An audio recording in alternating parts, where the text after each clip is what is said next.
समय और ब्रह्मांड आपस में इस प्रकार जुड़े हुए हैं जैसे प्रकाश और परछाई। जिस प्रकार प्रकाश के पैदा होने से परछाई का जन्म होता है, उसी प्रकार ब्रह्मांड के अस्तित्व में होने से समय का आभास होता है। प्राचीन काल से ही लोग समय को जानने की कोशिश करते आए हैं और समय के बारे में अलग अलग परिभाषाएं देते आए हैं। अरस्तु का मानना था कि समय गति का एक प्रभाव हो सकता है। गति धीमी या तेज हो सकती है, लेकिन समय नहीं। न्यूटन के हिसाब से भी समय पूरे ब्रह्मांड में एक जैसा चल रहा था, लेकिन अल्बर्ट आइंस्टाइन ने अपनी थ्योरी ऑफ रिलेटिविटी में समय की परिभाषा को ही बदल दिया। अल्बर्ट आइंस्टाइन के अनुसार तो समय महज एक इल्यूजन यानी एक भ्रम है। अल्बर्ट आइंस्टाइन के अनुसार ब्रह्मांड में समय की चाल हर जगह एक जैसी नहीं है। ब्रह्मांड में कहीं समय की चाल धीमी है तो कहीं पर तेज। ब्रह्मांड के भारी ऑब्जेक्ट्स जैसे ब्लैक होल के पास समय धीमी रफ्तार से गुजरता है, लेकिन जैसे जैसे हम ब्लैक होल से दूर होते जाएंगे वैसे वैसे समय की चाल तेज होती जाएगी। लेकिन वास्तव में समय है क्या? अगर सीधे शब्दों में कहें तो समय एक वास्तविक घटना है जो कि ब्रह्मांड में होने वाले परिवर्तन को दर्शाती है। वास्तव में बदलाव ही समय है जो कि बीते हुए कल को वर्तमान के द्वारा भविष्य से जोड़ता है।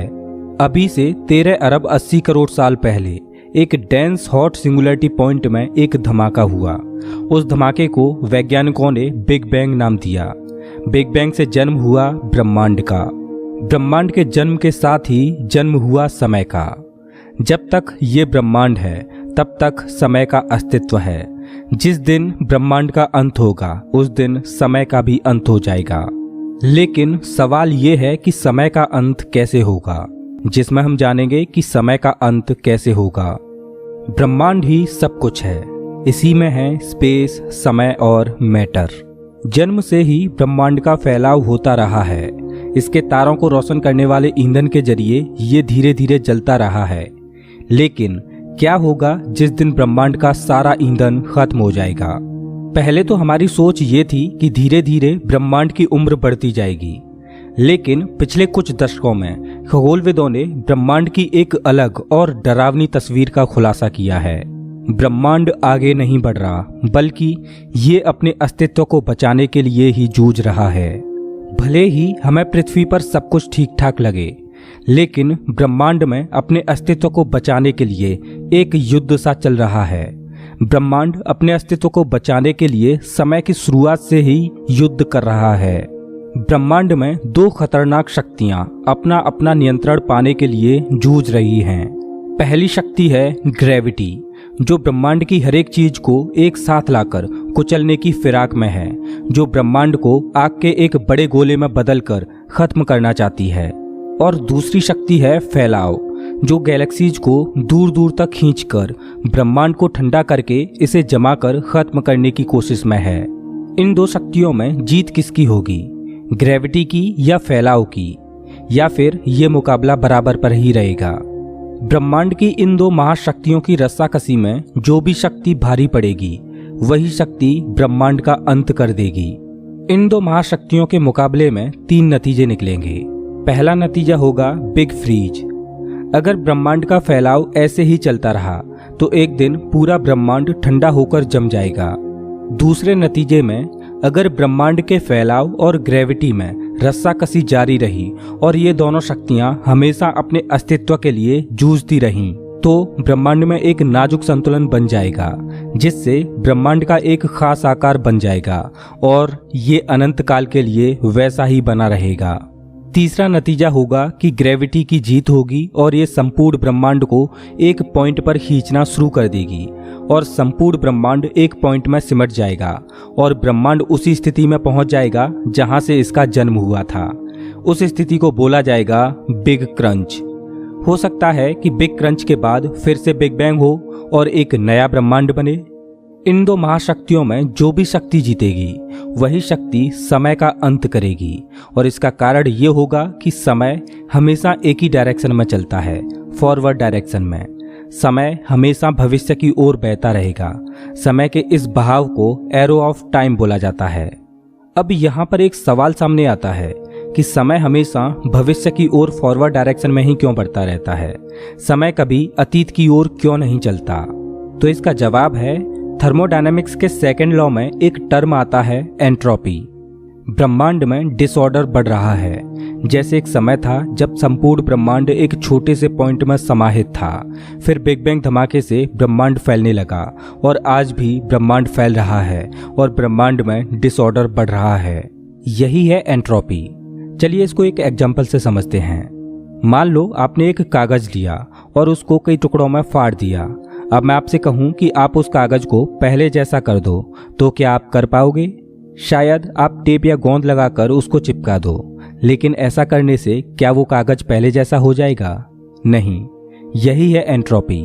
मतलब ब्रह्मांड में डिसऑर्डर हर क्षण बढ़ता जा रहा है और ये डिसऑर्डर केवल बढ़ सकता है, कम नहीं हो सकता। बढ़ते हुए डिसऑर्डर के चलते ही हम बीते हुए कल और आज में फर्क महसूस कर पाते हैं। डिसऑर्डर की वजह से ही हमें चीज़ों में बदलाव नजर आता है और यही बदलाव हमें समय की अनुभूति कराता है। सोचो, अगर ब्रह्मांड में समय रुक गया तो बदलाव की सारी प्रक्रियाएं रुक जाएंगी, एंट्रोपी भी। या यूं कहें कि अगर ब्रह्मांड में डिसऑर्डर रुका तो समय भी ठहर जाएगा। कहने का मतलब एंट्रोपी की वजह से हम पास्ट और प्रेजेंट में अंतर महसूस करते हैं। अगर एंट्रोपी नहीं होगी तो ब्रह्मांड में कोई भी बदलाव नहीं होगा। अगर ऐसा होगा तो हम आज के समय में और करोड़ों साल बाद के समय में कोई भी अंतर महसूस नहीं करेंगे। ना ही हम कभी बूढ़े होंगे और ना ही हम कभी मरेंगे। इससे कोई फर्क नहीं पड़ता कि अभी आप क्या कर रहे हो, लेकिन समय हमेशा आगे की ओर बढ़ता जा रहा है और समय का अंत ब्रह्मांड की दो महाशक्तियों में से किसी एक के कारण होगा। जैसा कि हम जानते हैं कि हमारा ब्रह्मांड फैल रहा है और ब्रह्मांड के फैलाव और ग्रेविटी में रस्साकसी जारी है। अभी तक तो हमारा ब्रह्मांड विस्तार और सिमटने के बीच एक नाजुक संतुलन बनाए हुए लग रहा है, लेकिन क्या ये अपने संतुलन को बनाए रख पाएगा? क्या कोई चीज इस संतुलन को गड़बड़ा सकती है? ब्रह्मांड के विस्तार की शुरुआत बिग बैंग से ही शुरू हो चुकी थी। फैलाव ने एक ऐसा विशाल और चलता फिरता मंच बनाया जिस पर आज का ब्रह्मांड गतिमान है। लेकिन अगर ये जन्म से ही नियंत्रित ना रहता तो ब्रह्मांड कब का खत्म हो चुका होता। अभी तक तो फैलाव की ताकत ग्रेविटी पर भारी पड़ रही है, जिस वजह से ब्रह्मांड का अस्तित्व बना हुआ है। लेकिन अच्छी बात यह है कि ग्रेविटी और फैलाव बिग बैंग से ही संतुलित रहे हैं। अगर ब्रह्मांड का विस्तार कहीं ज्यादा तेजी से होता तो ये इतनी तेजी से खाली होता कि गैलेक्सीज, स्टार्स और ग्रहों को बनने के लिए समय ही नहीं बचता। हम इस ब्रह्मांड को देख पाते हैं। इसका कारण है कि एक महाशक्ति ग्रेविटी ने ब्रह्मांड के फैलाव की रफ्तार पर रोक लगाई हुई है। ग्रेविटी और मैटर हमेशा साथ रहते हैं। कोई चीज जितनी बड़ी होगी ये अपने आसपास की चीजों पर उतना ही दबाव डालेगी। ग्रेविटी ने ही सितारों को बनाया, ग्रहों को बनाया, गैलेक्सीज को बनाया। लेकिन ग्रेविटी एक दो धारी तलवार की तरह है।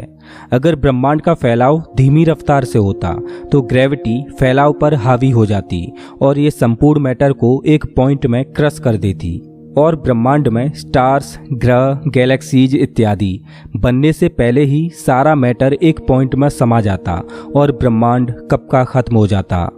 आज हम एक संतुलित ब्रह्मांड में रह रहे हैं। इसकी उम्र बहुत ज़्यादा लंबी है।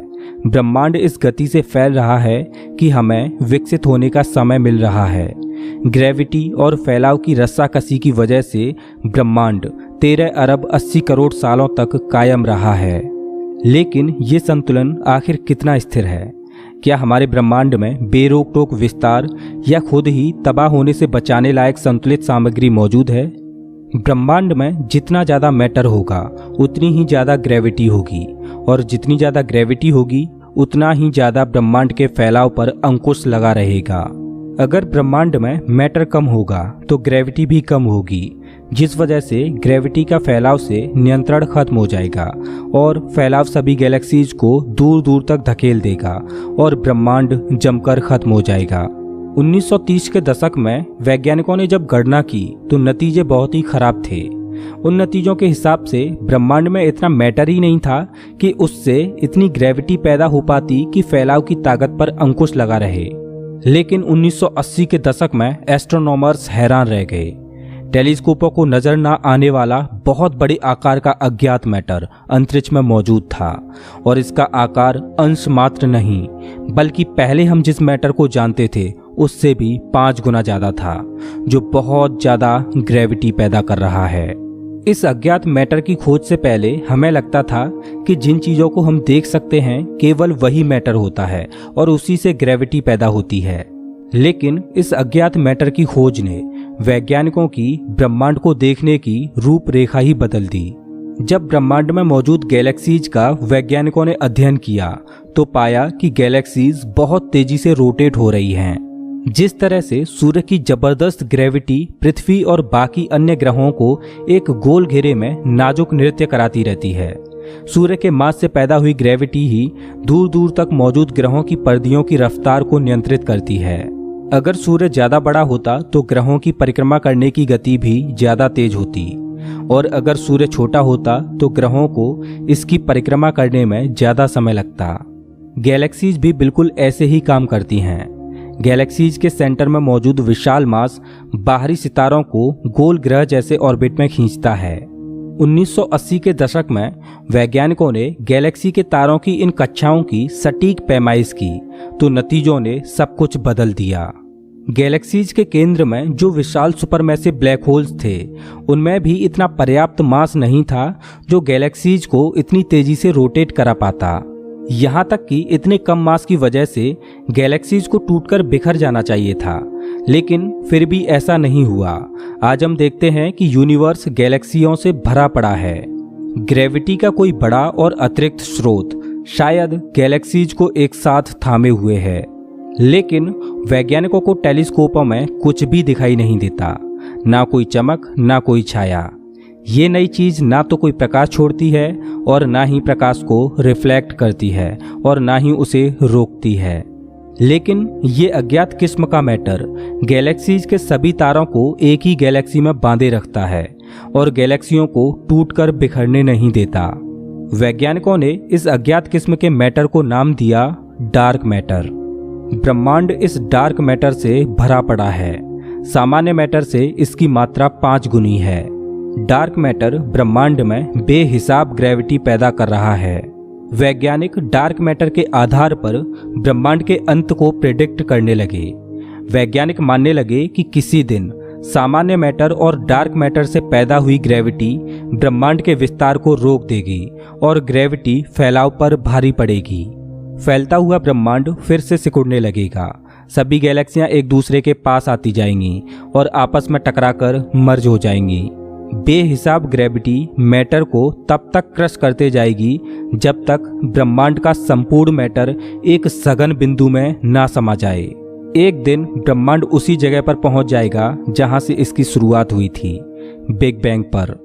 जब ब्रह्मांड सिकुड़कर एक डॉट में समा जाएगा, ब्रह्मांड के अंत की उस घटना को वैज्ञानिकों ने नाम दिया है बिग क्रंच। कुछ लोग मानते हैं कि जब बिग क्रंच होगा तब उस पॉइंट में एक बार फिर से बिग बैंग होगा और एक नए ब्रह्मांड का एक नई टाइमलाइन पर जन्म होगा। अगर ऐसा होगा तो क्या हमारा ब्रह्मांड जिस बिग बैंग से जन्मा है तो क्या उससे पहले कोई बिग क्रंच था? अगर ऐसा है तो बिग बैंग और बिग क्रंच आखिर कितनी बार हुआ होगा? क्या ये ब्रह्मांड के जन्म और मरण की एक इन्फिनाइट साइकिल है? लेकिन जब वैज्ञानिक डार्क मैटर के बिग क्रंच को समझने के करीब थे तो ब्रह्मांड ने उनके सामने एक और बड़ी चुनौती रख दी। कोई अनजान ताकत ब्रह्मांड को एक अलग अंत की ओर तेजी से धकेलती हुई लग रही थी। ग्रेविटी और फैलाव पिछले 14 अरब सालों से ब्रह्मांड पर कब्जा करने की सोच रहे हैं।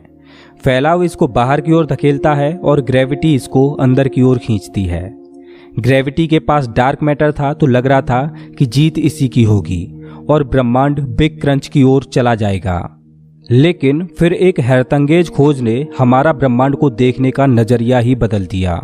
सन 1990 के आसपास वैज्ञानिकों ने ब्रह्मांड के विस्तार के इतिहास को नापने का फैसला किया ताकि वो ये जान पाएं कि ब्रह्मांड के फैलाव की गति कहीं इतनी धीमी तो नहीं हो रही कि एक दिन इसे बिग क्रंच का सामना करना पड़े, या फिर कहीं ऐसा तो नहीं कि ये हमेशा के लिए फैलता ही जाए।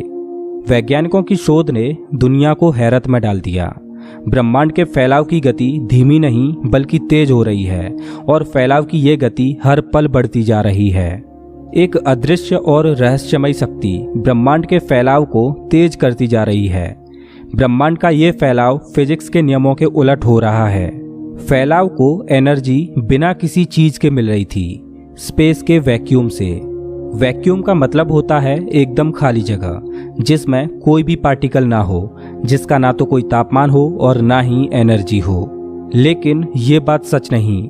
खाली जगह में एक एनर्जी होती है जो कि ग्रेविटेशनल रिपल्सन पैदा करती है। ये एनर्जी एक तरह की एंटी ग्रेविटी पैदा करती है। इस शक्ति को वैज्ञानिकों ने डार्क एनर्जी नाम दिया।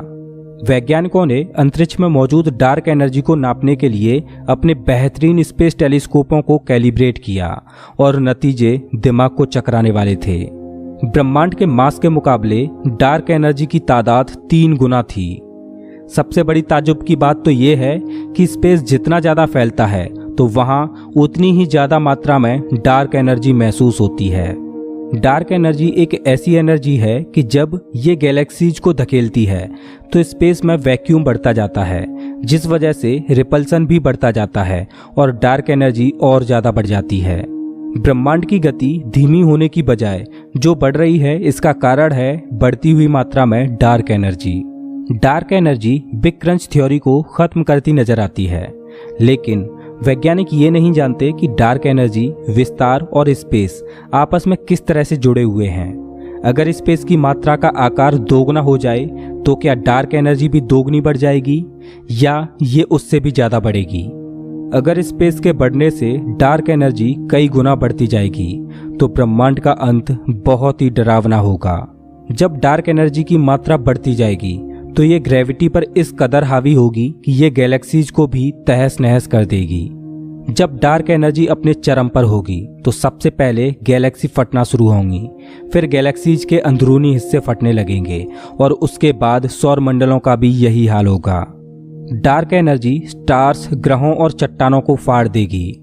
डार्क एनर्जी का कहर यही नहीं रुकेगा, वो सूक्ष्म स्तर पर मौजूद एटम्स को भी फाड़ देगी। ब्रह्मांड का ये अंत बहुत ही बेरहमी से और तेजी से होगा। डार्क एनर्जी मैटर के अस्तित्व को ही खत्म कर देगी। मैटर का अपना अस्तित्व खो जाने के बाद ब्रह्मांड का अंत हो जाएगा, साथ ही अंत हो जाएगा समय का। ब्रह्मांड के इस अंत को वैज्ञानिकों ने नाम दिया है बिग रिप। अगर ब्रह्मांड में स्पेस के बढ़ने से डार्क एनर्जी कई गुना ना बढ़कर 1:1 के अनुपात में बढ़े, मतलब 1 गुना स्पेस बढ़े तो 1 गुना ही डार्क एनर्जी बढ़े, इस स्थिति में ब्रह्मांड हमेशा के लिए फैलता जाएगा और ठंडा होता जाएगा। गैलेक्सीज में मौजूद स्टार्स का ईंधन धीरे धीरे खत्म होता जाएगा और गैलेक्सीज में अंधेरा छाता जाएगा। सभी गैलेक्सीज में सिर्फ मरे हुए तारों के अवशेष बचेंगे, जैसे ब्लैक होल, गैस और धूल के ठंडे बादल। सितारों का दौर खत्म हो जाएगा और ब्लैक होल्स का दौर शुरू हो जाएगा। ब्लैक होलों से भरी गैलेक्सीज विकसित होती रहेंगी। गैलेक्सीज में मौजूद ब्लैक होल्स एक दूसरे से मिलते रहेंगे और पहले से ज़्यादा बड़े होते जाएंगे। पहले वैज्ञानिक सोचा करते थे कि ब्लैक होल्स अमर होते हैं, लेकिन एक दिन इनकी भी मौत होगी। ब्लैक होल्स हॉकिंग्स रेडिएशन के द्वारा इवेपोरेट होते जाएंगे और छोटे होते जाएंगे और खत्म होते जाएंगे। जिस दिन ब्रह्मांड का आखिरी ब्लैक होल अपनी दम तोड़ेगा, उस दिन अंत होगा इस ब्रह्मांड का और समय का। ब्रह्मांड के इस तरह के अंत को वैज्ञानिकों ने नाम दिया है बिग फ्रीज, जिसमें ब्रह्मांड को ठंडी और धीमी मौत का सामना करना पड़ेगा, जो खरबों खरब साल तक कायम रहेगी। अब ब्रह्मांड का अंत बिग क्रंच से होगा या बिग रिप से या फिर बिग फ्रीज से? इस सवाल का जवाब डार्क एनर्जी के रहस्य में छिपा है। लेकिन हमारा ये ब्रह्मांड खुद से जुड़े राज आसानी से उजागर नहीं करता और डार्क एनर्जी और डार्क मैटर की ही तरह अभी शायद कई आश्चर्यजनक तथ्य हमारा इंतजार कर रहे हैं, और ये आश्चर्य उन रहस्यों और चमत्कारों की तादाद और बढ़ाएंगे जो हमारे ब्रह्मांड ने हमारे लिए छुपा रखे हैं। इस ब्रह्मांड में क्या क्या है, इस बारे में हम अभी ज़्यादा कुछ नहीं जानते। हम फिलहाल खोज के एक दौर से गुजर रहे हैं जहां अभी बहुत सी खोजों का होना बाकी है। पृथ्वी पर भले ही हमें सब कुछ शांत लगे, लेकिन डार्क एनर्जी और ग्रेविटी की रस्साकसी में एक भीषण युद्ध चल रहा है और इन दोनों महाशक्तियों में युद्ध समय की शुरुआत से ही शुरू हो चुका था और समय के अंत तक चलता रहेगा। दोस्तों, आपको क्या लगता है कि ब्रह्मांड और समय का अंत किस महाशक्ति के जीतने से होगा? प्लीज कमेंट बॉक्स में जरूर बताएं। अगर आपको ये वीडियो अच्छा लगा हो तो इसे लाइक करें और ऐसे ही मजेदार वीडियोज के लिए चैनल को सब्सक्राइब करें, साथ ही बेल आइकॉन दबाएं।